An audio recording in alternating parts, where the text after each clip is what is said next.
At sa ating po mga pangunahing balita, unahin po natin ito mga kapatid.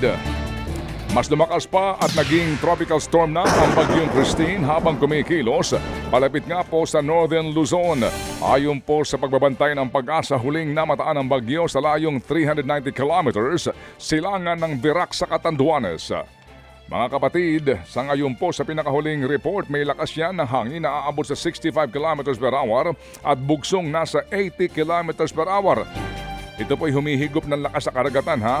Kumikilos po ang bagyo ng Pakanluran at posible pong mag-landfall sa Isabela bukas ng gabi bago tuluyan pong lumabas daw ng bansa sa Biyernes.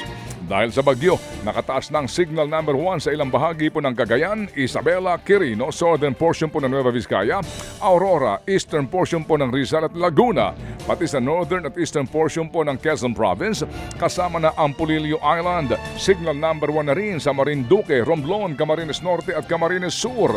Sa Catanduanes din, Albay, Sorsogon, Masbate, kasama rito Anticao at Burias Island. Gayon din po sa Eastern Samar, Northern Samar, Samar Province, Leyte, Biliran, Southern Leyte at Dinagat Island. At maging sa Surigao del Norte kasama na ang Siargao at Bukas Grande.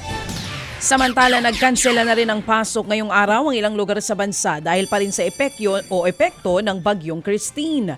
Wala nang pasok sa lahat ng antas sa lalawigan ng Aurora, Camarines Norte, Camarines Sur, Naga City at sa Virac, Catanduanes. Suspendido na rin ang pasok sa lahat ng antas sa ilang bayan sa Quezon Province. Gayon din sa ilang bayan sa Albay.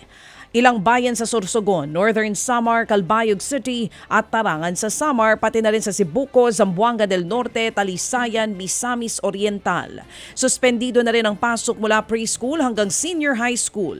Sa Bohol, Bacolod City, Talisay City, San Negros Occidental, Tiwi sa Albay at sa Katanawan at Infanta sa Quezon. Sa ilang pang mga pangunahing balita, nasa higit daw 5,000 mga POGO workers pa rin ang hindi pa nakapagpapa-downgrade ng kanilang working visa kahit papasuna ang deadline.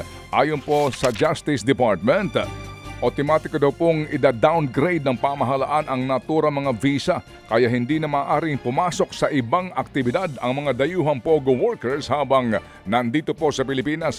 At ayon po sa datos ng Bureau of Immigration, umabot po sa higit na 12,000 POGO workers ang nagpa-downgrade ng visa matapos nga po ang October 15 deadline. Halos 2 buwan lamang silang papayagan na manatili sa bansa bago ituring na mga illegal na alien. Pinag-aaralan naman ng Department of Justice o DOJ ang posibleng batas na nalabag ng maanghang na birada ni Vice President Sara Duterte laban sa pamilya Marcos. Kaugnay pa rin yan ang banta ng bise na ipahuhukay niya ang mga labi ni dating Pangulong Ferdinand Marcos Sr. para itapon ito sa West Philippine Sea. Ayon kay Justice Secretary Boying Remulla, hindi maganda na marinig ang ganitong mga pahayag mula sa Vice Presidente.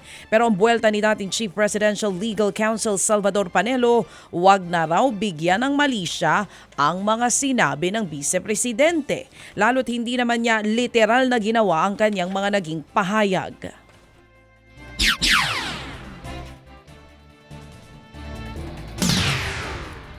Samantala, pumalag po naman ang anak ni Senador Amy Marcos na si Ilocos Norte Governor Matthew Manotoc sa mga birada ni VP Sara.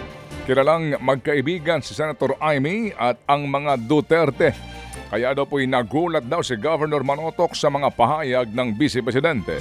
Nalulungkot daw siya na pine-personal daw po ni VP Sara ang issue pero naintindihan daw niya na ganun po talaga sa politika.